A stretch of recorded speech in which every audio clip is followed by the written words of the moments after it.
Assalamualaikum warahmatullahi wabarakatuh. Halo semuanya, berjumpa kembali dengan saya, Kang Restu. Apa kabar semuanya? Semoga kalian selalu sehat, baik, dan tentunya dimudahkan segala urusannya oleh Tuhan Yang Maha Esa. Amin amin ya rabbal alamin. Seperti biasa, kali ini Kang Restu akan menceritakan sebuah kisah horor misteri. Dan sebelum masuk ke ceritanya, bagi kalian yang belum subscribe, jangan lupa klik tombol subscribe-nya. Klik lonceng notifikasinya serta like video ini agar kalian tidak ketinggalan cerita-cerita menarik dari channel ini. Oke, terima kasih. Dan langsung saja tanpa berlama-lama lagi, bagaimana kisahnya? Ini dia ceritanya. Dendam Arwah Dita. Capek banget hari ini, ucap Heru saat merebahkan tubuhnya di sofa. Mas, udah pulang? Pulang kapan emangnya mas? Kok aku gak denger mas salam? Tanya Dita saat mau keluar rumah. Ia menyalami punggung tangan suaminya. Barusan. Mau kemana kamu? Kok dandan cantik begitu? Pasti mau godain cowok-cowok di luar sana ya? Tanya Heru dengan nada tak suka melihat penampilan dari istrinya. Apaan sih mas? Orang aku cuma pakai daster doang kok. Masa kayak gini dibilang dandan? Aku gak dandan loh mas, cuma pakai pelembab bibir saja biar gak kering bibirnya, jawab Dita dengan terheran. Emang mau kemana sore-sore begini ya? Tanya Heru lagi. Mau ke warung Bu Suci mas, mau beli minyak sama telur, sekalian bumbu dapurnya juga. Soalnya kan sudah habis semua stoknya. Oh, sudah, sahut Heru dengan cuek. Dita pun pergi keluar rumah berjalan kaki karena ia tak bisa menaiki sepeda motor. Untung saja jarak dari rumahnya ke warung hanya beberapa meter saja dari rumahnya. Bu Suci, aku pesan telurnya ya bu 1/2 kilo, sama minyaknya 1 kilo ya bu, ucapnya Dita setelah sampai di warung kelontong itu. Siap, apalagi? Tanya Bu Suci pemilik warung itu. Oh iya bu, sama penyedap rasa ayamnya 1 renteng ya. Bu Dita, lagi belanja bulanan ya bu? Tanya Bu Ima tetangganya Dita, yang saat itu juga berbelanja di warung itu juga. Iya Bu Ima, cuma beli telur sama minyak doang kok, jawab Dita dengan lembut. Oh, udah besar juga ya bu perutnya.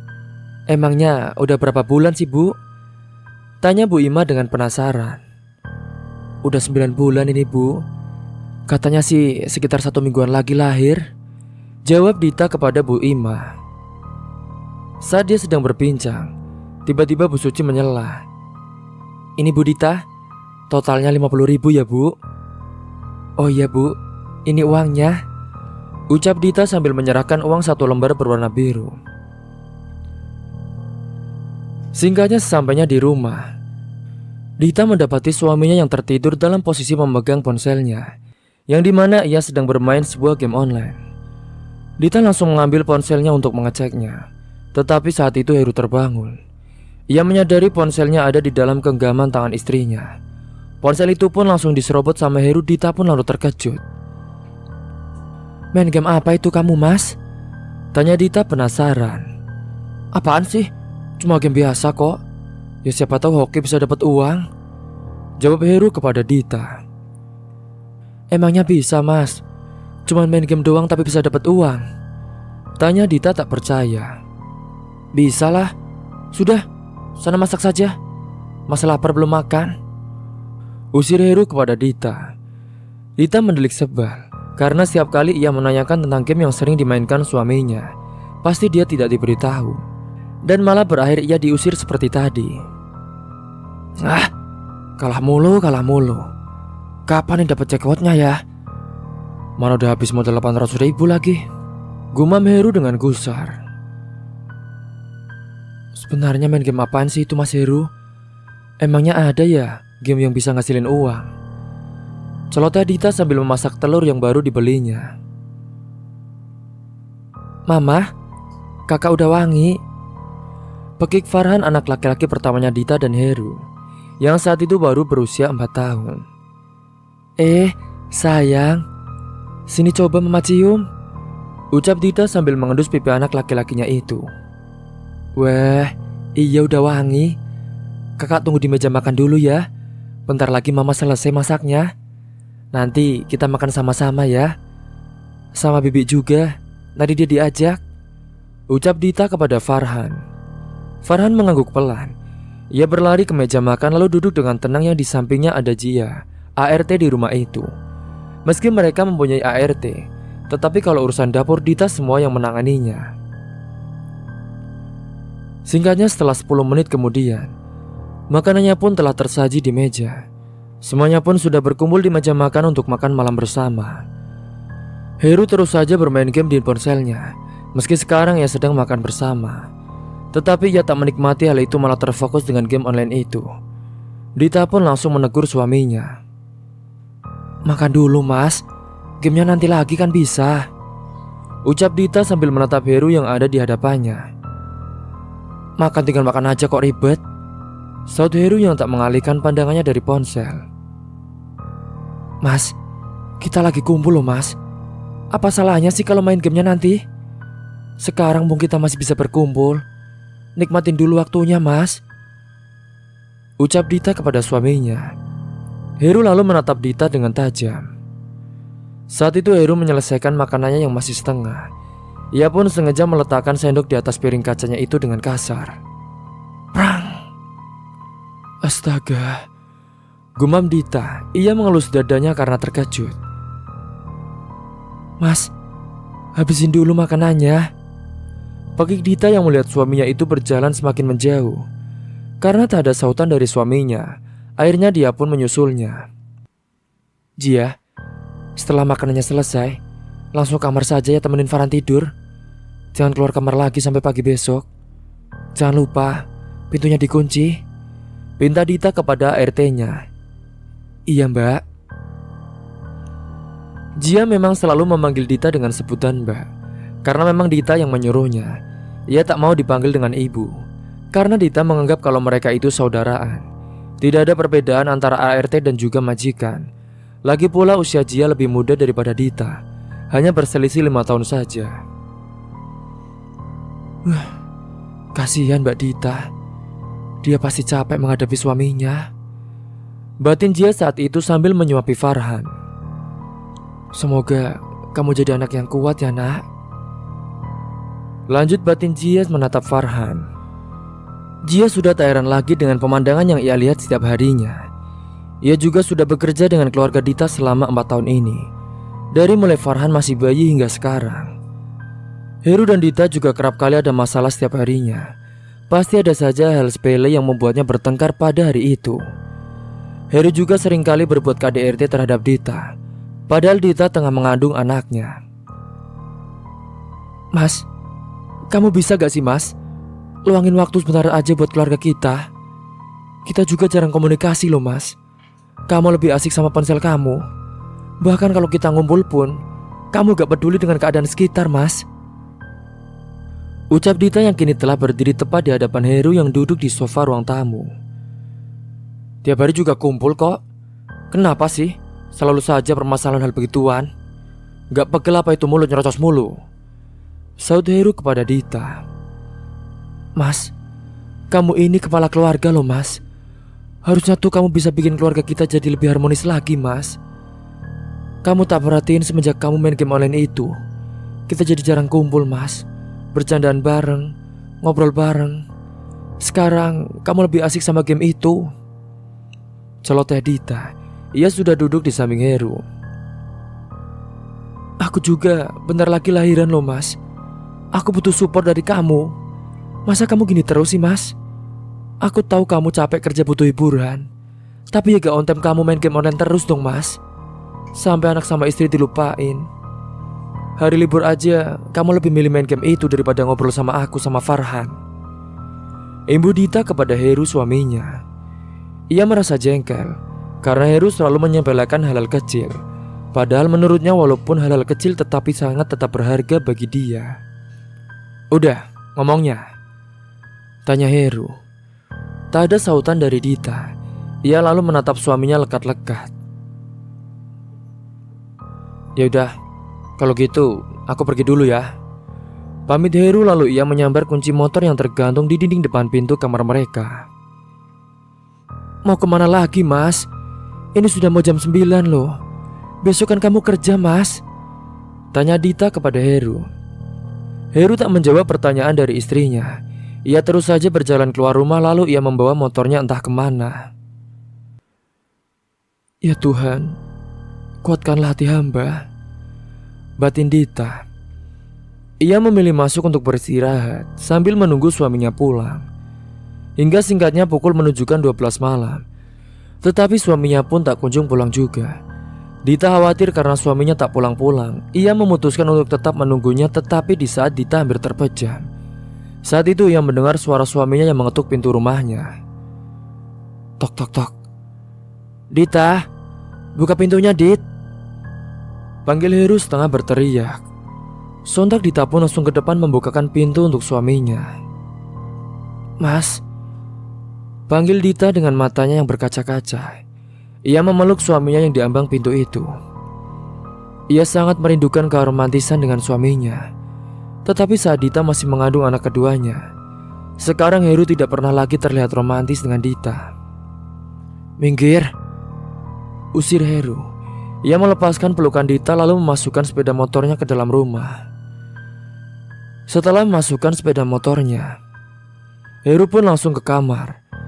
Lalu Dita pun terus memanggil suaminya. Mas, Mas. Panggil Dita yang membuntuti langkah Heru dari belakang. Apalagi sih? Tidur udah malam. Pinta Heru kepada Dita. Mas, aku minta maaf ya Mas soal yang tadi. Maaf kalau aku selalu nuntut kamu, Mas, ucap Dita dengan lirih. Iya. Mas, apalagi sih? Berisik tahu. Udah, tidur saja udah malam, jawab Heru dengan marah. Ia berbaring membelakangi Dita. Padahal saat itu Dita manggilnya karena ia ingin tidur berhadapan dengan suaminya. Namun semua tak berjalan mulus seperti ekspektasinya. Akhirnya mereka pun tidur saling membelakangi. Tanpa Heru ketahui, Dita seringkali menangis akibat ulahnya, padahal hanya karena masalahnya yang sepele. Hari demi hari berlalu, telah mereka lalui bersama. Entah kenapa meski raganya bersama Dita, Dita tak merasakan kasih sayang penuh dari suaminya. Ia rasa hidupnya biasa-biasa saja, tak seperti dulu yang senantiasa kapanpun, dimanapun mereka berdua selalu menebar keromantisan. Saat Dita sedang memasak, ia merasakan perutnya begitu sakit. Sakit, Mas, tolong Mas, sakit. Pakik Dita memanggil suaminya yang masih tertidur. Jia, tolong saya, teriak Dita memanggil ART-nya. Jia yang kebetulan masih di belakang rumah membakar sampah. Dia pun langsung berlari masuk tergopoh-gopoh karena mendengar suara dari majikannya. Kenapa Bu? Kenapa Ibu manggil-manggil saya? Astagfirullahaladzim, tanya Jia yang ucapannya menggantung. Lalu ia pun terkejut setelah mendapati Dita yang duduk di bawah dengan air ketubannya yang sudah pecah. Sontak Jia pun langsung berlari ke arahnya. Ia merangkul tubuh Dita supaya bisa berpindah tempat ke yang lebih nyaman. Ayo Mbak Jia, aku antar ke rumah sakit, ucap Jia saat membantu Dita berdiri.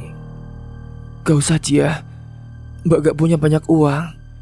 Mas Heru juga belum gajian. Mbak minta tolong saja, panggilkan Mbak Karpi saja ya. Panggilkan dia suruh kesini buat bantu persalinannya, saud Dita dengan suara yang lemah. Kalau gitu mending Jia aja yang bantu Mbak. Jia juga bisa, dulu pernah diajarin sama nenek, ucap Jia dengan yakin. Emangnya kamu beneran bisa? Insya Allah bisa Mbak. Dita menatap Jia penuh haru. Meski ia menggajinya tak seberapa, tetapi ia tak pernah mengeluh, tak pernah protes persoalan gaji. Ia merasa seperti memiliki saudara kembar karena Jia memang sepeduli itu. Akhirnya Jia menuntun Dita ke kamarnya. Di kamar Dita ada suaminya yang masih tertidur. Kamar Jia memang berada di sebelah kamar Dita, dan di depan kamar Dita itu kamar anaknya yang pertama. Sedangkan di sampingnya itu, kamar yang belum ditempati, tetapi tetap dibersihkan setiap hari supaya tidak kotor. Bahkan, di saat aku memperjuangkan antara hidup dan matiku, kau pun tak peduli, Mas. Batin Dita di saat ia melihat suaminya berbaring di ranjang. Mbak, ayo masuk, ajak Jia yang membuyarkan lamunannya. Dita pun berbaring di ranjang. Ia hanya bisa berdoa, ia pasrah. Ia takut jika dirinya tak kuat. Saat itu perut Dita semakin mulas. Ia terus-menerus mengejar mengeluarkan buah hatinya dari dalam perut. Saat itu ia dikaruniai anak kembar lelaki dan juga perempuan. Dita tersenyum kalau melihat anak-anaknya telah lahir dengan selamat. Meski ia saat itu sempat kehabisan nafas. Untung saja ada Jia. Dia yang bisa menanganinya dengan tenang. Alhamdulillah Mbak Dita, anaknya telah lahir dengan selamat, Mbak. Anak Mbak kembar, cowok sama cewek, Mbak. Ucap Jia terharu melihat Dita yang kelelahan. Alhamdulillah. Terima kasih ya Jia, kamu sudah bantuin Mbak. Sama-sama Mbak. Ini Mbak anaknya, ucap Jia. Ia memberikan anaknya agar di samping kanan kirinya ibunya. Dita bernafas lega karena ia tak perlu pergi ke rumah sakit atau memanggil dukun bayi untuk membantu proses persalinannya. Singkatnya 3 hari lagi jatuh tempo gajiannya Jia. Dita pun juga pusing memikirkannya. Ia memilih untuk beristirahat terlebih dahulu di kamar Jia. Barulah nanti ia pindah setelah keadaannya mulai membaik. Dita, Dit, ucap Heru memanggil istrinya. Jia pun keluar dari kamarnya. Ia mengatakan jika istrinya berada di kamarnya. Nyari Mbak Dita ya Mas? Tanya Jia. Iya. Di mana dia? Di dalam kamar saya Mas. Temani dulu ya Mas Mbak Ditanya. Dia baru saja melahirkan. Pasti sangat butuh support dari Emas. Saya permisi dulu mau masak. Ucap Jia setelah mengatakan itu ia pun langsung pergi. Tak mau ikut campur dengan urusan mereka. Melahirkan? Bukannya 1 minggu lagi ya? Batin Heru dengan sendirinya. Ia pun mempercepat langkahnya untuk mengecek keadaan dari istrinya. Saat pintu telah dibuka. Mas, akhirnya kamu kesini juga Mas. Panggil Dita dengan suaranya yang lirih. Kamu melahirkan kapan? Kok aku gak dengar? Tanya Heru kepada Dita. Tadi pagi Mas, saat aku masih mau masak Mas. Heru saat itu hanya menganggukkan kepalanya. Mas, nanti pas kamu sudah gajian, aku minta uang ya Mas, 2,5 juta buat bayar Jia sama keperluan lainnya. Ucap Dita sambil memandang Heru yang di sampingnya. Banyak banget buat apa sih? Biasanya juga paling 1,5 juta. Astaga, sedikit Mas. Sekarang biaya listrik juga naik. Sembako juga sudah pada naik Mas. Belum lagi buat bayar pendaftaran sekolah Farhan. Ucap Dita kepada suaminya. Ya sama saja. Mas adanya 1,5 juta doang. Ucap Heru sambil bermain ponselnya. Tapi gajian kamu besar loh Mas, 3,8 juta. Masa gak cukup untuk kamu sendiri Mas sisanya? Sedangkan kamu makan saja udah pasti di rumah. Itu paling cuma buat bayar bensin doang kan Mas? Saudita kepada suaminya. Yang kerja siapa sih? Aku apa kamu? Kalau kamu pengen punya uang banyak, ya kamu juga kerjalah. Enak banget minta-minta doang, ngurusin suami aja kagak. Ucap Heru tersulut emosi. Lalu ia pun pergi meninggalkan Dita sendirian. Tapi Mas, aku tuh istri kamu ya Mas. Ya udah sewajarnya kamu ngasih nafkah ke aku dan anak kata kita Mas. Kalau bukan kamu yang nafkahin, mau siapa lagi Mas? Pakik Dita kepada suaminya. Heru tak mendengarkan ucapan dari Dita. Ia terus saja berjalan keluar tanpa memperdulikannya. Astagfirullah. Sabar ya Allah. Sabar ya nak. Suatu saat Mama pasti bakalan bahagiain kamu. Gumam Dita sambil melihat ke anak-anaknya yang saat itu tertidur dengan pulas. Heru pergi meninggalkan rumah rupanya. Ia pergi ke rumah temannya yang jaraknya lumayan jauh dari tempat tinggal mereka. rumahnya yaitu Santo, yang saat itu sedang memandikan burung-burungnya yang langsung mencapai Heru. Saat dia melihat sahabatnya itu telah datang. Bro, ucap Santo sambil bertos ria dengan Heru. Tumben lo kesini. Pasti lagi ada masalah sama bini lo ya, tebak Santo. Ya gitulah. Susah banget sih. Dia tuh pengennya di ngertiin mulu, tapi ya gitu, dia gak pernah ngertiin gue, ucap Heru yang kini duduk di sampingnya. Santo dan Heru sudah bersahabat sejak bangun kelas 3 SMP. Apapun tak ada yang mereka tutupi.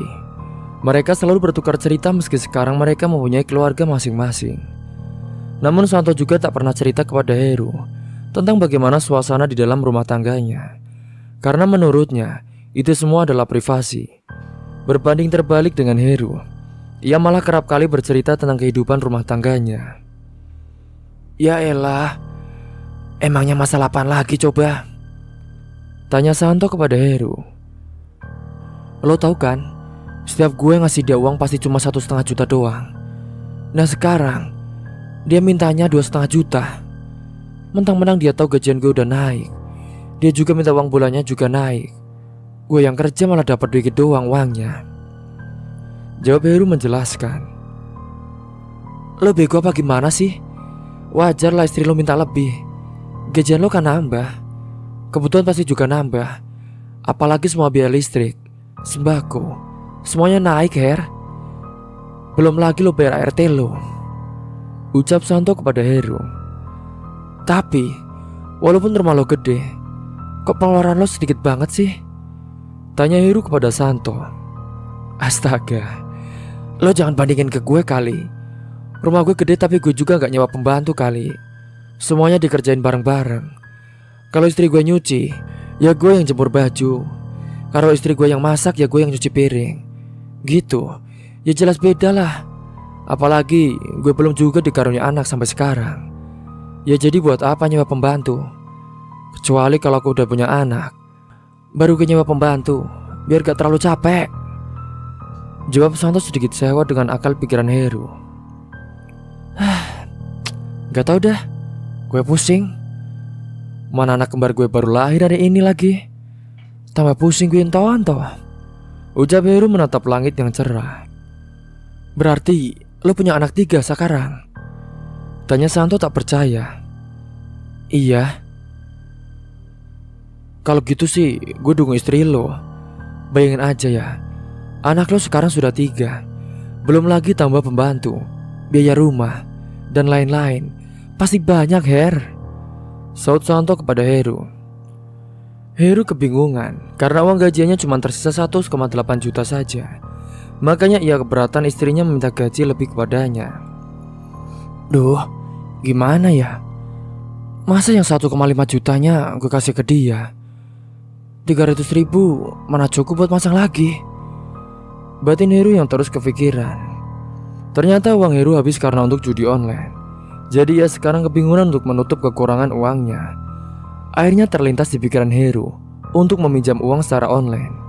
Ia pun mencari tahu nama aplikasinya dan setelahnya ia mendownload. Ia langsung meminjam sebesar 5 juta rupiah. Setelah terkonfirmasi ia pun tersenyum lega. Akhirnya ia tak pusing lagi memikirkan bagaimana nanti jika istrinya minta uang lagi kepadanya. Kalau gitu, thanks ya bro, udah dengerin curhatan gue. Gue balik dulu ya. Pamit Heru, ia pun menepuk pundak Santo. Oke deh, hati-hati ya bro, saut Santo. Setelah pergi dari rumah Santo, Heru pergi ke ATM untuk menarik uang yang barusan dipinjamnya dari sebuah aplikasi. Lalu ia pun kembali ke rumah langsung. Saat tiba di rumah, ia disambut dengan istrinya yang masih menyusui anak keduanya. Mas, uang bulanannya mana mas? Tanya Dita saat melihat suaminya yang baru saja masuk ke rumah. Tenang, nih 3 juta. Udah kan? Mas terbeliin tuh biar kamu senang, ucap Heru sambil menyerahkan uangnya. Iya, makasih ya mas. Itu di meja udah ada makanan mas. Kalau mau makan minta ambilin J aja ya mas. Aku masih ribet ngurusin anak, ucap Dita kepada suaminya. Iya. Ia pun langsung menyiapkan makanannya sendiri, lalu menyantapnya dengan tenang. Setelah tadi ia meminjam uang, sisa uangnya itu ia gunakan untuk bermain judi online lagi. Tapi berkali-kali ia kalah hingga uangnya terkuras habis. Kalah lagi. Kalau gini bisa bangkrut nih gue. Udah dulu deh, nunggu nanti gajian aja baru main lagi, gumam Heru dengan kesal. Ia meletakkan ponselnya di meja makan, lalu ia menaruh piringnya di wastafel terlebih dahulu. Setelah selesai makan, ia pun kembali lagi ke ruang tamu untuk bersantai. Heru ini bekerja di salah satu perusahaan yang ada di kotanya. Tiap bulannya ia mendapat gaji pokok sebesar 3,8 juta. Tetapi uangnya itu seringkali habis karena ia pergunakan untuk bermain judi online. Hingga singkat cerita, setelah beberapa bulan kemudian, keluarga Heru saat itu mengalami krisis ekonomi. Rumah mereka didatangi rentenir untuk menagih tagihan hutang-hutang dari Heru. Sedangkan pada saat itu, Heru masih bekerja. Akhirnya Dita pun mencoba berbicara pelan-pelan kepada kedua rentenir itu untuk kembali menagih nanti jika suaminya sudah pulang. Untung saja rentenir itu pun mengerti. Lalu mereka meninggalkan tempat itu. Bukannya gaji Mas Heru gede ya? Kok bisa-bisa sih dia sampai pinjam uang 5 juta? Mana dari aplikasi lagi? Aku harus menanyakannya jika dia pulang nanti, batin Dita dengan terheran. Sore hari pun telah tiba. Heru pulang ke rumah tepat pada pukul 4 sore. Sesampainya di rumah, ia langsung menyandarkan tubuhnya ke sofa di ruang tamu. Leganya, gumam Heru saat baru pulang. Mas, ngapain kamu pinjam uang dari aplikasi sih mas? Emang gajian kamu kurang? Bisa gak sih? Tanyanya tuh nanti saja. Aku baru pulang loh. Aku capek kerja, ucap Heru sambil memejamkan matanya. Kamu pikir aku gak capek mas? Aku juga capek mas. Aku urus 3 anak sekaligus. Sekarang Ji hanya fokus ke urusan dapur sama rumah mas. Sedangkan kamu kerja buat nafkahi kita. Tapi ingat gak kamu tiap ngasih uang ke aku mas? Semenjak beberapa bulan terakhir, kamu ngasih aku berapa mas? Aku pusing mas. Mau dapat uang dari mana lagi? Belum lagi didatengin rentenir lagi utang kamu, ucap Dita berapi-api. Ia luapkan semua amarahnya. Kamu mau tahu uangnya buat apa? Uangnya buat habis main judi online. Aplikasi yang sering kamu lihat itu aplikasi judi online. Puas kamu. Saudara yang tak kalah seru dari istrinya. Tapi apa hasilnya mas? Kalah terus kan? Udah deh mas, mending stop saja. Mending uangnya ditabung aja mas, buat kebutuhan kita sehari-hari, pinta Dita kepada suaminya. Stop, itu gak bakalan. Kamu percayakan dengan kata-kata, kegagalan ialah kunci keberhasilan. Tapi kan kamu gagal terus mas. Udahlah, debat sama kamu itu gak ada habisnya. Saud Heru lalu meninggalkan istrinya. Selalu aja begitu. Aku capek kalau gini terus mas. Apa aku bisa aja sama Mas Heru? Mungkin Tuhan murka karena Mas Heru. Jadinya rezeki keluargaku jadi seret. Gak seperti dulu lagi waktu awal menikah. Ibu Dita. Sebenarnya Dita sudah lama tahu jika suaminya sering jajan di luar dan juga bermain judi online lewat temannya yang sering mengabarinya. Tapi ia tak pernah percaya dengan omongan temannya yang sering kali memergoki suaminya. Dita baru percaya jika ia mendengar pengakuannya langsung dari mulut Heru. Aku nyesel. Seharusnya dari awal aku percaya sama temanku. Ia tak mau terlalu berlarut-larut dalam kesedihan. Dita kembali masuk ke kamarnya untuk beristirahat. Ia berbaring di samping kedua anaknya yang masih bayi.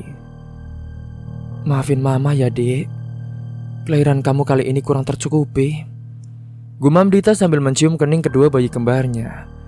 Entah kenapa kali ini ia merasa gagal menjadi seorang ibu. Kelahiran anaknya kali ini membuat Dita mengalami baby blues. Ia capek.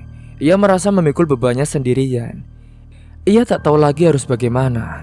Jika ia meminta uang kepada kedua orang tuanya yang ada di kampung, pasti membuat orang tuanya kepikiran.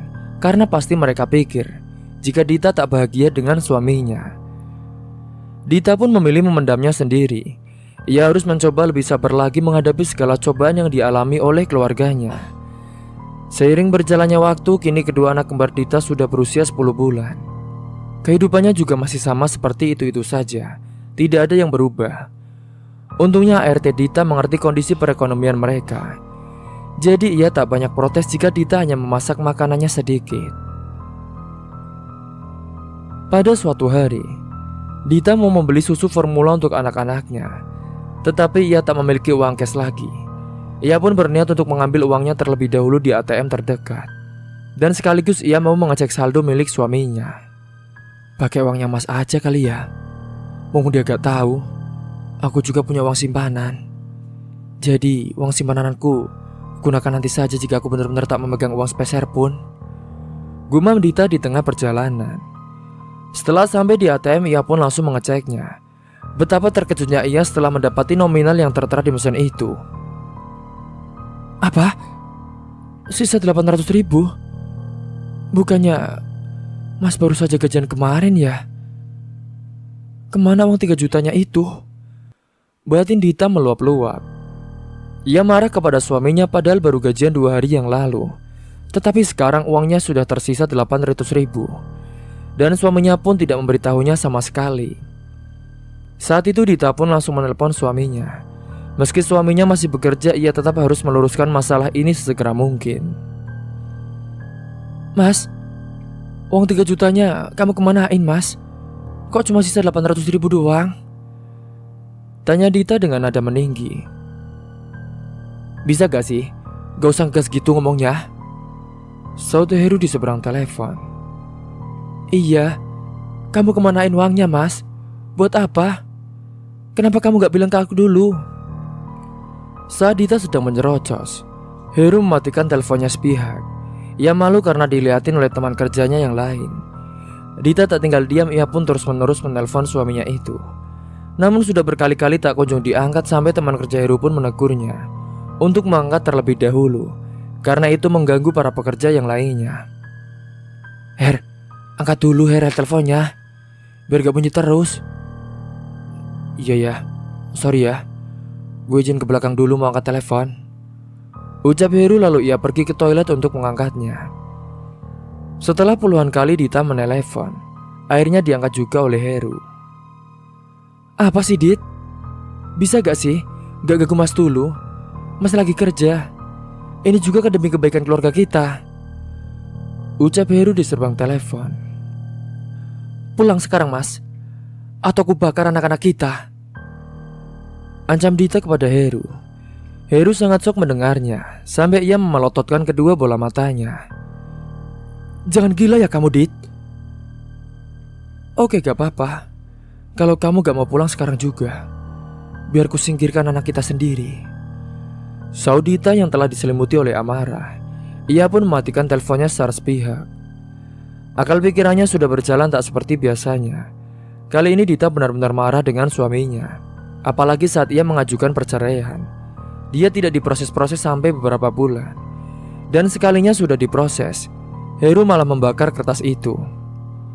Jujur saja sekarang Dita sudah berada di titik terlelahnya. Ia lelah harus mengurusi ketiga anaknya sendiri, sedangkan Heru sama sekali tak mau membantunya.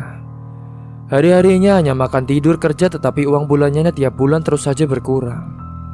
Ditambah lagi saat ini malah uang bulanannya hanya tersisa 800 ribu. Dita pun merasa capek mengurusi semuanya, tetapi tak ada support dari suaminya. Justru malah ia yang membuatnya tambah hancur. Dita pun kebingungan karena kondisi ekonomi mereka yang semakin memburuk, sedangkan kebutuhan mereka juga sangat banyak.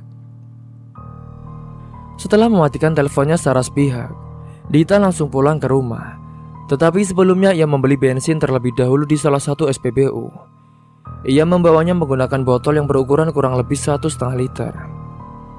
Heru pun sangat kebingungan. Ia takut jika Dita melakukan hal keji itu terhadap anaknya. Akhirnya ia pun kabur dari tempat kerjanya melalui gerbang belakang. Ia tahu jika ia izin pasti atasannya tidak memberinya izin. Jadi ia pun memilih untuk kabur daripada anaknya dibakar hidup-hidup oleh istrinya. Singkatnya kurang lebih ada 30 menit lamanya perjalanan dari tempat Heru bekerja sampai ke rumahnya. Setelah sampai di rumah, ia tak mendapati ada siapapun di teras. Padahal biasanya anak-anaknya itu bermain di luar rumah. Heru semakin panik, ia takut terjadi apa-apa dengan anaknya. Ia pun buru-buru masuk ke dalam rumah. Heru lalu meneriaki istrinya. "Dita, kamu di mana, Dita?" panggil Heru dengan berteriak. "Akhirnya kamu pulang juga, Mas," ucap Dita yang baru saja keluar dari kamarnya. "Jia, kamu bawa anak-anak pergi dari rumah ini sejauh mungkin. Jangan di sini. Kamu sudah amankan kan tas yang tadi?" "Iya, sudah, Mbak. Kalau gitu saya pamit dulu ya, Mbak." Dita mengangguk. Jia pun menuruti apa kata majikannya. Ia keluar rumah membawa ketiga anaknya, Dita dan Heru. Heru menatap kepergian Jia dengan ketiga anaknya dengan bingung. Saking takutnya dengan kemarahan Dita, Jia sampai lupa menutup pintu rumah. "Kamu kemana kan anak-anak kita?" "Bukan urusanmu ya, Mas," jawab Dita dengan ketus. "Uang 3 juta di mana, Mas? Kenapa tersisa 800 ribu? Kau apakan uang itu? Kau buat judi orang lagi ya? Kau kan tahu, Mas, ekonomi kita masih susah, berantakan. Tetapi kamu malah menggunakannya untuk hal yang tidak penting." "Kalau uang itu aku buat judo lagi. Memangnya kenapa? Mau apa kamu, ah? Marah kamu denganku? Memangnya yang selama ini bekerja mati-matian siapa? Aku atau kamu? Aku kan? Aku yang bekerja. Aku yang mencari uang. Wajarlah jika aku gunakan uang itu untuk bersenang-senang. Lagi pula, selama sebulan aku tidak bersenang-senang. Jadi kugunakanlah uang itu untuk kesenangan diriku sendiri saat gajian tiba," sahut Heru yang tak kalah seru dari istrinya. Tetangga yang mendengarnya pun saling berpandangan. Mereka berpikiran yang tidak-tidak, apalagi hanya ada mereka berdua di dalam rumah. Jia dan ketiga anaknya menunggu pertengkaran mereka selesai di warung depan rumah mereka. Entah kenapa Jia merasa malu jika ada yang bertanya kepada dirinya tentang masalah majikannya itu. Ia pun memilih tak membalas pertanyaan-pertanyaan yang dilontarkan oleh orang-orang yang ada di sekitar situ. "Ya Allah, semoga masalah mereka segera selesai. Kasihan anak-anaknya Mbak Dita," batin Jia sambil memeluk erat ketiga anaknya. "Hei, dengar ya, aku tak pernah melarangmu untuk bersenang-senang. Tapi kau pikirkanlah masa depan anak-anak kita, Mas. Mau dikasih makan apa nanti jika kita terus saja kekurangan seperti ini, Mas? Kau harusnya pun tahu mana yang baik, mana yang salah," ucap Dita dengan marah. Saat itu Heru pun menampar pipi kanan Dita dengan keras hingga berbunyi nyaring dan meninggalkan bekas merah di pipinya. "Plak. Diam ya kau, Dita. Harusnya kau bersyukur aku masih bisa memberimu uang. Jika bukan demi anak kita, aku tak sudi menafkahi wanita jelek sepertimu lagi," ucap Heru dengan matanya yang melotot. "Oh, jadi gitu ya katamu? Kau mengataiku jelek? Apa selama ini kau membahagiakanku, Mas? Apa selama ini kau menafkahiku dengan cukup? Apa selama ini kau mengizinkanku untuk merawat diri, Mas? Hah?" Ucapan Dita terpotong. Kini Heru beralih menampar pipi kiri Dita. "Cukup. Daripada aku memberimu uang, lebih baik aku membayar wanita lain untuk mencukupi kebutuhan batinku," pekik Heru dengan marah. "Oh, jadi itu alasannya mengapa kau mau merawatku dengan layak dan lebih baik membayar wanita lain. Hahaha, dasar lelaki gak tahu diri. Menyesal aku percaya dengan omongan manismu di saat dulu, Mas. Andai saja aku dulu memilih lelaki yang lebih mapan darimu, pasti hidupku lebih terjamin. Sayangnya dengan bodohnya, aku lebih memilihmu, lelaki yang aku cintai mati-matian," ucap Dita menantangi sambil menuding Heru dengan jari telunjuknya. "Diam ya lo, gak usah banyak omong," sahut Heru dengan marah. Ia mendorong tubuh Dita ke belakang hingga membentur sudut dinding yang lancip. Pekik Dita merasa kesakitan. Ia meraba punggung belakangnya. Ternyata akibat benturan yang keras menyebabkannya mengeluarkan darah. "Rasakan itu. Itulah akibatnya jika kamu terus saja melawan suamimu," ucap Heru dengan puas. Saat itu ia pun mencari sebuah tali di dapur. Tetapi ia tak sengaja melihat sebotol bensin yang tadi dibeli oleh Dita di bawah kolong meja makan. Heru pun mengambil tali dan botol yang berisi bensin itu. Diikatnya tubuh Dita menggunakan tambang yang berukuran besar. Heru mengikatnya dengan kencang hingga tubuh Dita mengeluarkan bunyi retakan tulang belulangnya. Setelah mengikatnya, Heru mengambil botol itu. Lalu disiramkannya bensin itu ke tubuh Dita. Ia pun mengambil beberapa lembar tisu lalu dibakarnya menggunakan korek api yang ia simpan di sakunya. Tisu yang telah ia bakar ia lemparkan ke arah tubuh Dita. Api pun menyala dengan dahsyat, membakar seluruh tubuh Dita. Dita pun langsung mengerang kesakitan. Tolong, sakit, tolong, pekik Dita dengan ketakutan. Itulah akibatnya jika kamu terus melawan suamimu, ucap Heru diiringi tawanya yang menggelegar. Ia sekarang malah merasa puas karena istrinya yang bawel itu telah berhasil dibakar dengan tangannya sendiri. Tetapi setelahnya, ia menyadari jika itu telah terjadi di luar dugaannya. Heru pun saat itu kalang kabut, ia berusaha melarikan diri dengan harapan tidak ada yang memergokinya. Sementara para warga yang ada di warung mendengar teriakan dari rumah Dita dan juga diiringi dengan bau asap bakaran. Mereka saling pandang satu sama lain. Lalu setelahnya mereka semua berbondong-bondong mengecek ke rumah Dita. Tetapi saat mereka mau masuk ke dalam rumah, para warga berpapasan dengan Heru yang mau melarikan diri. Sontak mereka semua menghadangnya dan Heru berhasil diamankan di rumah Pak RT. Sedangkan para warga yang lainnya membantu memadamkan api. Para warga berbolak-balik membawa seember air. Mereka berusaha memadamkan api. Setelah sekian lama, akhirnya api tersebut pun berhasil dimadamkan. Meski kini tubuh Dita sudah terbakar 80%, tetapi mereka semua dengan sigap langsung membawanya ke rumah sakit untuk ditangani terlebih dahulu. Karena Dita masih bisa bernafas meski nafasnya itu susah, dan nafasnya pun juga pendek-pendek. Pihak rumah sakit sudah melakukan yang terbaik, namun sayangnya nyawa Dita tak berhasil untuk diselamatkan. Kini kematiannya begitu tragis dengan teganya suaminya itu membakar istrinya hidup-hidup.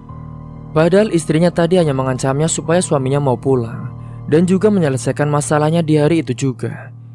Saat itu ia berniat membeli bensin untuk berjaga-jaga dikala suaminya berbuat macam-macam dengannya. Tapi takdir malah berkata lain. Kini malah tubuh Dita yang dibakar suaminya dengan hidup-hidup. Para warga yang melihat dengan jelas jasad Dita pun tak tega. Ia sangat tahu jika Dita orangnya baik hati, ramah, tidak pernah berbuat kasar sedikit pun. Mereka semua tak kuasa menahan tangis.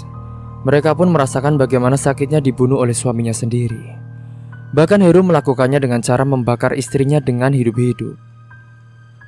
Kabar kematian Dita telah sampai di telinga Santo, sahabatnya Heru. Ia pun langsung ke rumah Heru. Santo dan istrinya merasa iba terhadap kematian Dita. Mereka pun dengan ikhlas sekarang mau merawat ketiga anaknya itu. Awalnya Jia tak percaya jika mereka mengaku sebagai teman dekatnya Heru dan juga Dita. Tapi setelah Santo menunjukkan foto bersamanya, akhirnya Jia pun menyerahkan ketiga anaknya Dita dan juga Heru. Dia mempercayai mereka yang merawatnya, karena Jia pun tak tahu orang tua kedua belah pihak keluarga Heru dan juga Dita. Dan juga Jia tak melihat di mana keberadaan Heru saat ini. Pada hari itu juga, jasad Dita langsung dimakamkan. Acara pemakamannya berjalan dengan lancar tanpa ada kendala apapun. Sedangkan Heru yang ada di rumah Pak RT, ia merasa bersalah karena telah membunuh istrinya. Namun nasi sudah menjadi bubur. Ia tak menyangka akan melakukan hal keji seperti itu kepada istrinya sendiri. Berkali-kali ia merintih meminta maaf kepada Dita. Tapi apa boleh buat, sekalipun Heru meminta maaf sampai menangis-nangisnya, tidak bakalan bisa membuat Dita akan hidup kembali. Heru menyesal. Ia sangat menyesal kehilangan istrinya. Ia juga sampai meraung-raung ingin bertemu dengan istrinya. Sementara Pak RT yang menjaganya pun tak tega. Akhirnya pada saat pukul 6:30 malam, Pak RT membawa Heru kembali ke rumahnya. Pak RT berbicara kepadanya jika ia mau meminta maaf kepada Dita. Tak usahlah untuk menangis lagi. Tetapi ia berjanji harus merawat anak-anaknya dengan tulus. Namun saat kembali ke rumahnya, Heru tak mendapati ketiga anaknya itu. Hanya ada para warga yang sedang mendoakan arwah Dita. Para warga pun tak tahu jika ketiga anak Heru telah dirawat oleh temannya sendiri, yaitu Santo dan juga istrinya. Heru kembali menangis ketika mengingat istrinya itu. Dita, Dita, maafin aku Dita. Aku jahat, aku jahat. Bekik Heru sambil menangis dengan tatapannya yang kosong. Para warga pun malah menatapnya dengan jijik. Menurut mereka Heru sangat banyak drama. Semasa hidupnya saja Dita tak pernah dibahagiakan dari segi fisik maupun batin. Tetapi sekarang setelah kematiannya Dita, Heru malah menangis terseduh-seduh memanggil-manggil istrinya. Padahal itu adalah dari tindakan kejamnya sendiri. Arwah Dita berada di ambang pintu masuk. Ia menatap tajam suaminya. Tatapan matanya dipenuhi dengan amarah dan juga dendam yang selama ini ia rasakan. Betapa menderitanya ia hidup dengan Heru, suami yang membakarnya dengan hidup-hidup. Pada pukul 9 malam para warga sudah meninggalkan rumah Heru. Kini hanya ia sendirian yang berada di rumah itu. Rasanya begitu hampa. Heru merindukan celotehan istrinya. Padahal semasa hidupnya seringkali Heru menyepelekan istrinya. Dita, maafkan aku Dita. Aku terlalu jahat untukmu. Kau tak pantas mendapatkan itu Dita. Tolong kembalilah. Aku mau menebus semua kesalahanku kepadamu, ucap Heru yang sedang duduk di kursi ruang tamu. Maaf, tak semudah itu Heru. Ucap arwah Dita diiringi dengan suara tawanya yang menggelegar. Heru pun terlonjak kaget dari duduknya. Ia menoleh ke samping kanan juga kiri. Dita, kaukah itu? Gumam Heru ketakutan. Apakah kau mencariku, Mas? Tanya arwah Dita. Arwahnya menampakkan diri tepat di hadapan wajah Heru. Penampilannya sangat mengenaskan. Seluruh tubuhnya hangus terbakar tetapi matanya melotot dengan tajam. Lidahnya menjulur ke bawah, darahnya pun berceceran di tubuhnya. Dita, pergi. Jangan pernah muncul lagi di hadapanku. Pergi. Tadi baru saja kau terus memanggilku, Mas. Apakah kau merindukanku? Tanya arwah Dita dengan suaranya yang mengerikan. Tidak, pergilah. Pergi kau dari sini. Tolak Heru yang terus saja mengusir arwah Dita. Heru memejamkan matanya, berharap agar arwah istrinya menghilang dari pandangannya. Heru pun berusaha membuka matanya perlahan. Ia bernafas lega karena sudah tak ada lagi di hadapannya. Ia menyandarkan tubuhnya di sofa, tetapi saat ia menoleh ke samping kanannya, ia melihat arwah istrinya telah menghadap ke arahnya dengan kepalanya yang hampir menggelinding ke bawah. Heru sangat ketakutan saat itu. Dia pun berlari masuk ke dalam kamarnya. Heru langsung menutup pintu dan menguncinya dengan rapat-rapat. Nafasnya tersengal-sengal akibat kelelahan berlari. Ia pun beringsut mundur ke arah tempat tidurnya. Tak lupa pula ia mematikan lampu terlebih dahulu. Dengan susah payah ia memejamkan matanya. Tetapi dalam bayangannya ia seperti sedang diawasi arwah istrinya di belakang itu. Heru pun membuka matanya namun tak mendapati siapapun. Ia pun menyalakan lampunya kembali lalu ia mencoba untuk tidur. Tetapi dengan matanya yang masih setengah terpejam, ia seperti melihat sosok arwah istrinya di belakang pintu. Ia ketakutan tak berani menatapnya. Ia pun memilih untuk memejamkan matanya untuk tidur. Di tengah malam harinya, ia tak bisa tidur dengan nyenyak. Meski raganya tertidur tetapi pikirannya terus memikirkan istrinya yang tadi siang ia bakar secara hidup-hidup. Ia takut jika arwah istrinya itu membalaskan dendam kepadanya. Batin Heru merasa gusar. Tak hanya memikirkan istrinya, Heru juga baru teringat dengan anaknya. Ia tak tahu anaknya berada di mana. ART-nya pun tak ada di rumah. Entah kemana mereka semua pergi hingga kini ia berada di rumah itu sendirian. Heru merasa bahwa kamarnya terasa panas saat itu. Seperti ada energi lain yang ada di kamar itu. Sesaat kemudian bulu kuduk Heru pun berdiri semua. Walaupun ia memejamkan matanya, tetapi ia merasa merinding sekujur tubuhnya. Aduh, kok jadi gini sih? Batin Heru. Mana kebelet kencing lagi? Gak mungkin juga gue ke belakang tengah malam begini. Batin Heru dengan ketakutan. Dengan susah payah Heru menahan kencingnya sampai pagi hari. Ia terbangun tepat pada pukul 7 pagi. Ia pun saat itu langsung berlari ke kamar mandi dengan terbirit-birit. Leganya, ucap Heru setelah selesai membuang air kecil. Ia pun sekaligus mandi. karena ia mau berangkat bekerja. Saat ia sedang menggosok giginya, ia mendengar seperti ada seseorang yang sedang memasak. Ia pun dengan tenang berpikir jika itu adalah istrinya. Paling itu Dita yang lagi buatan sarapan untukku. Gumam Heru yang masih dengan enjoynya menggosok gigi sambil bersandung kecil. Tapi bukannya Dita udah... Batin Heru terkejut, ia pun membulatkan matanya dengan sempurna. Karena ia baru teringat jika istrinya sudah tiada dan hanya dirinya sendiri yang ada di rumah itu. Heru pun dengan cepat menyelesaikan aktivitasnya lalu ia memakai handuk. Ia masih berusaha menetralkan degup jantungnya. Heru juga belum berani keluar dari kamar mandi. Ia saat itu merasa was-was, takut jika arwah istrinya tiba-tiba muncul di hadapannya seperti kemarin malam. Aman gak ya? Batin Heru bertanya-tanya. Aduh, mana bentar lagi masuk lagi. Bisa telat kalau begini. Dengan penuh keberanian, perlahan Heru pun membuka pintu kamar mandinya. Ia melirik ke sana kemari dan benar saja saat ia melihat ke arah dapur, ia melihat seperti ada orang yang sedang memasak. Karena wajan dan susuknya melayang, seperti ada yang memegangnya, namun Heru tak melihat siapapun di sana. Heru langsung saja melengos pergi ke kamar. Ia berpura-pura untuk tidak melihat kejadian di dapur tadi. Perasaannya tak bisa digambarkan untuk saat itu. Dengan gerakan secepat kilat, ia memakai seragam kerjanya lalu langsung pergi keluar rumah. Saking gugupnya ia lupa menutup pintu rumahnya. Tetapi saat itu pintu rumah itu menutup dengan sendirinya seperti ada yang menutupnya. Singkat cerita, sesampainya di tempat kerja, Heru mendapati tatapan-tatapan jijik dari teman-temannya. Ia pun tak mengetahui kenapa temannya sekarang berbeda dengan sebelumnya. Man, kenapa sih semua orang lihat aku kayak jijik gitu? Tanya Heru setelah sampai di ruangannya. Gak tau lah, lo tadi dicari sama Pak Mail tuh, jawab Salman, teman satu kerjanya sekaligus satu ruangannya. Hah? Ngapain? Tumben banget panggil gue.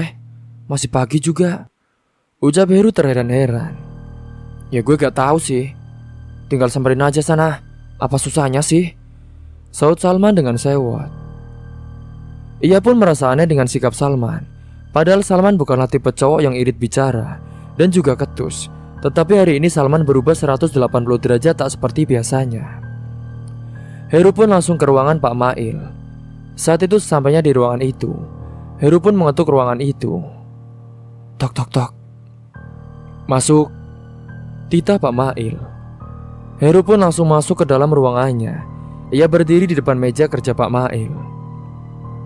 Maaf Pak, katanya tadi Bapak nyari saya ya.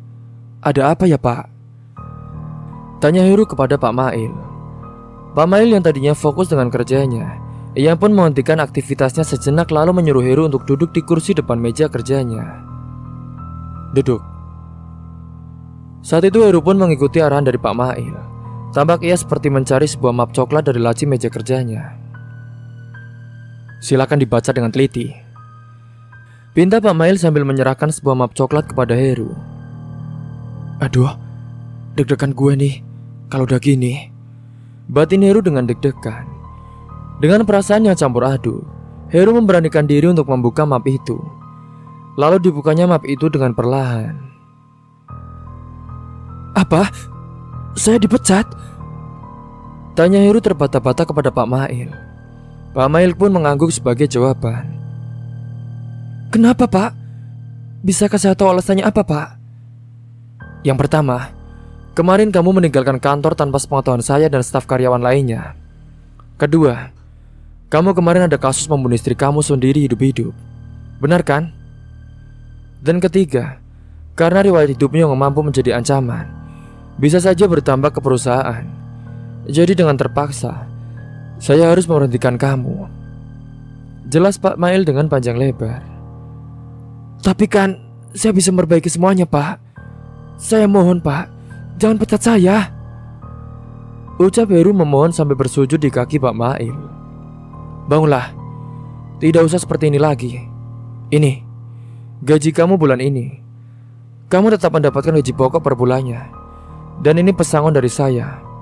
Saya harap kamu bisa berubah menjadi pribadi yang lebih baik lagi dari sebelumnya, ucap Pak Mail dengan menatap iba ke arah Heru. Heru menerima sekepok amplop coklat dari Pak Mail. Saat ia memegangnya, ia merasa jumlahnya lebih banyak daripada biasanya. Ia pun menjadi tak enak hati dengannya. "Pak, tapi apa ini tidak berlebihan, Pak?" tanya Heru dengan matanya yang sudah berkaca-kaca.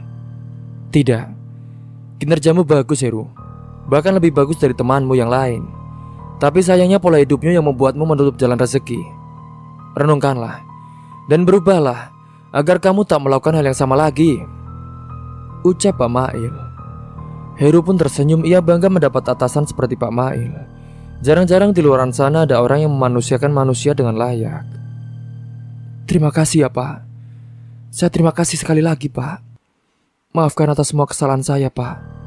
Kalau begitu, saya pamit undur diri."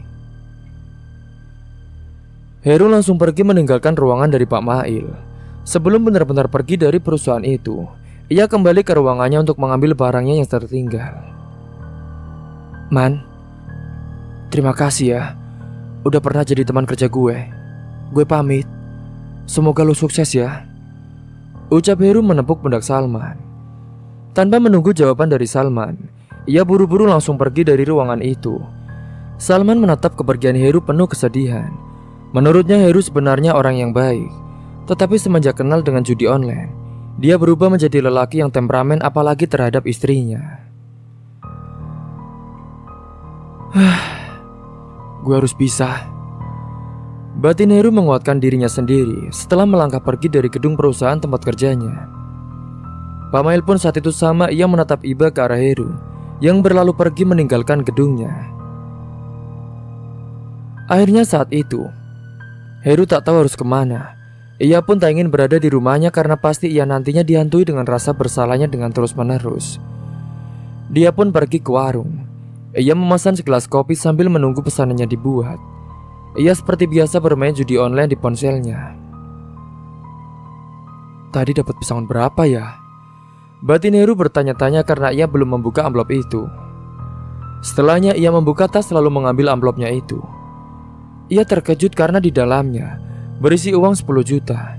Ia bahagia sekali karena walaupun nantinya ia menganggur, tetapi ia ini masih memiliki pegangan. Baik benar tuh Pak Mail. Gak sia-sia nih gue dipecat.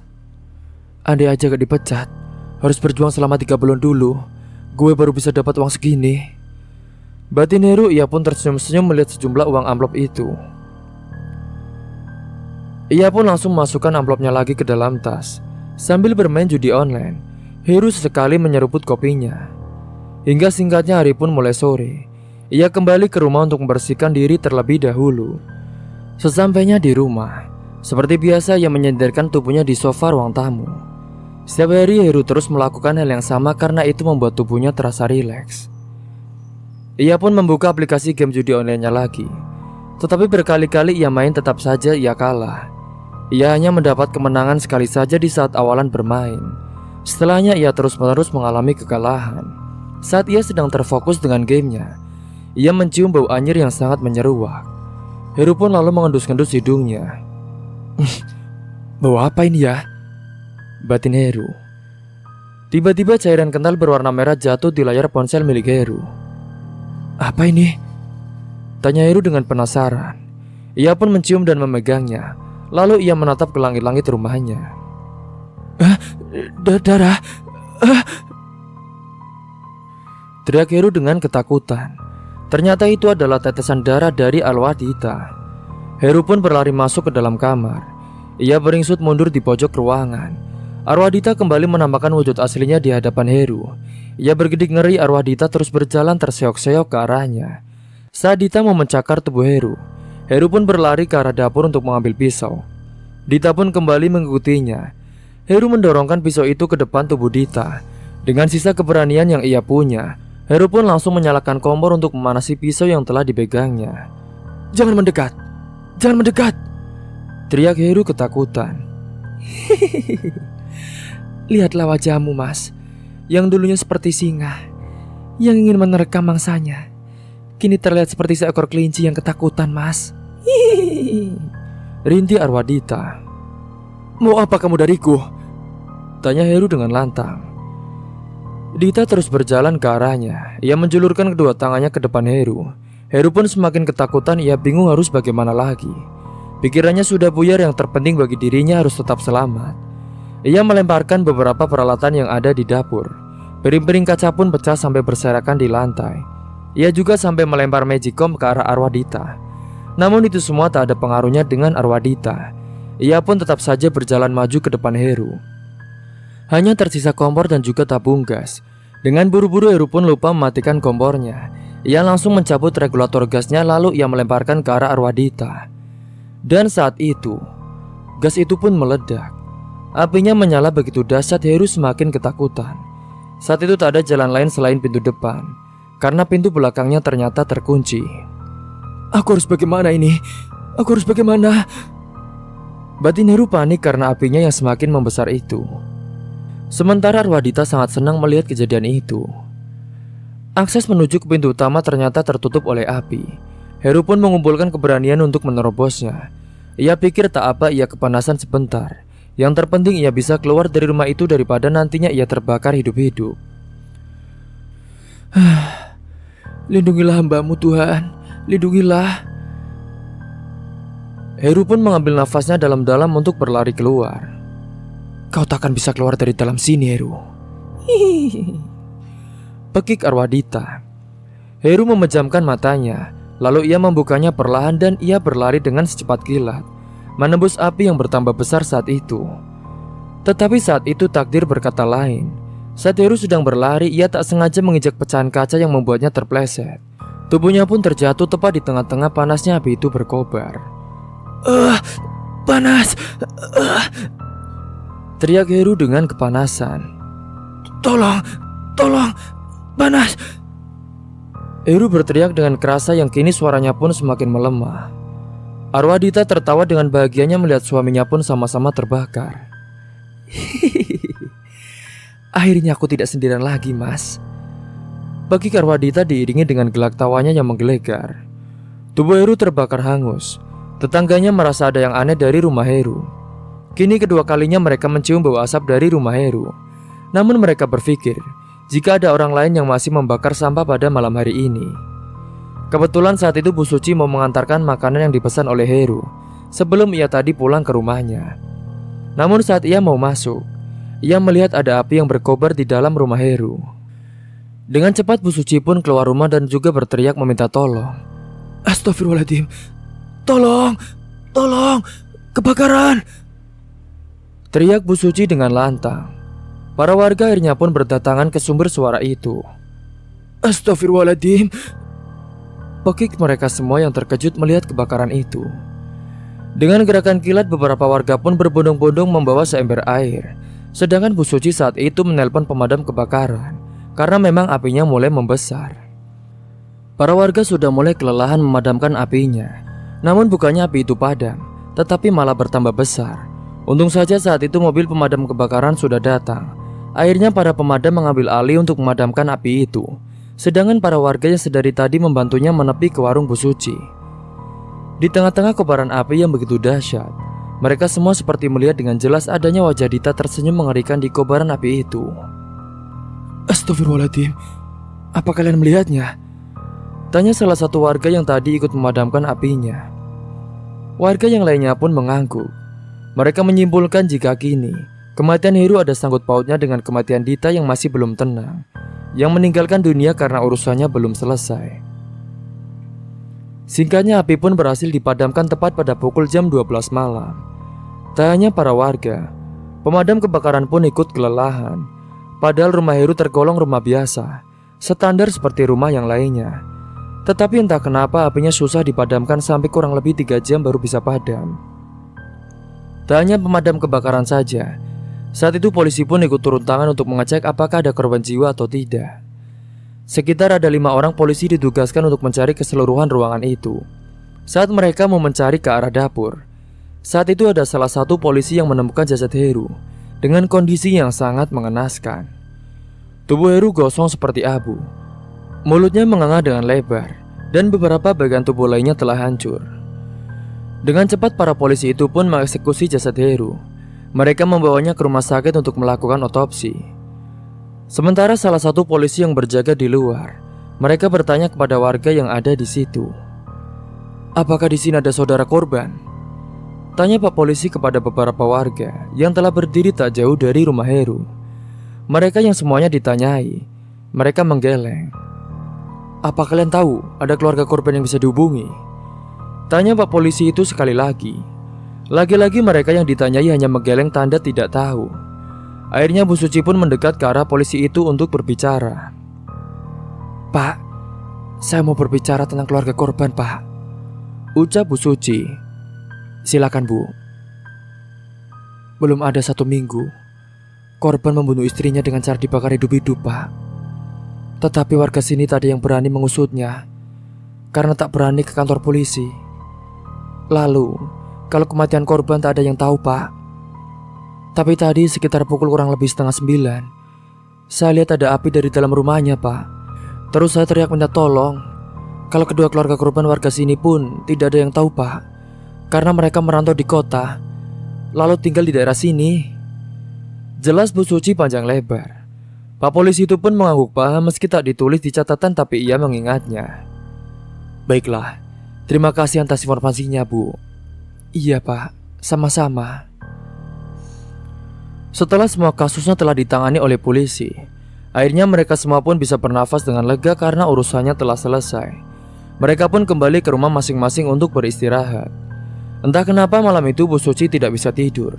Samar-samar ia juga mendengar rintihan arwah Heru dan juga gelak tawa arwah Dita. Meski kini rumah itu hangus terbakar, tetapi kalau mengingat kisahnya Bu Suci menjadi merinding. Ia takut jika kejadian seperti itu berimbas ke keluarganya. Padahal Bu Suci tak ada sangkut pautnya sama sekali, tetapi tetap saja ia merasa takut. Kini rumah Heru dan Dita pun menjadi terbengkalai karena hangus terbakar. Tak ada salah satu warga pun yang mau merawat lingkungan rumah itu, karena mereka semua memang tak ada sangkut pautnya dengan keluarganya Dita dan juga Heru.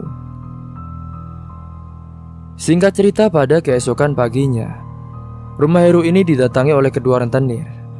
Mereka kebingungan karena rumahnya telah hangus terbakar. Akhirnya kedua orang itu pun menepi ke warung Bu Suci. Lalu mereka bertanya kepada Bu Suci. "Permisi, Bu, mau tanya, pemilik rumah yang terbakar itu di mana ya, Bu?" tanya Gojo rentenir itu. "Sudah meninggal, Mas, kemarin malam." "Innalillahi wa inna ilaihi rajiun." "Jo, terus gimana ini, Jo?" "Ya, mau gimana lagi? Kita pasang aja spanduknya. Setidaknya kita masih memiliki tanahnya." Jamrut pun mengangguk paham mendengar ucapan dari Gojo. Ia lalu mengeluarkan spanduk bertuliskan, "Tanah ini dijual," yang telah mereka bawa kemanapun. Ditempelnya spanduk itu di pagar rumah Heru, lalu mereka pergi meninggalkan tempat itu. Cerita pun tamat. Cerita ini terinspirasi dari kisah nyata. Stop menghambur-hamburkan uang untuk hal yang tidak begitu penting. Komunikasi ialah hal yang paling utama dalam sebuah hubungan, apalagi ketika sudah berumah tangga. Dan semoga kita semua dijauhkan dari hal-hal yang demikian. Mungkin itu saja yang dapat saya sampaikan. Kurang lebihnya mohon maaf apabila ada salah kata ataupun ucapan yang kurang berkenan bagi kalian semua.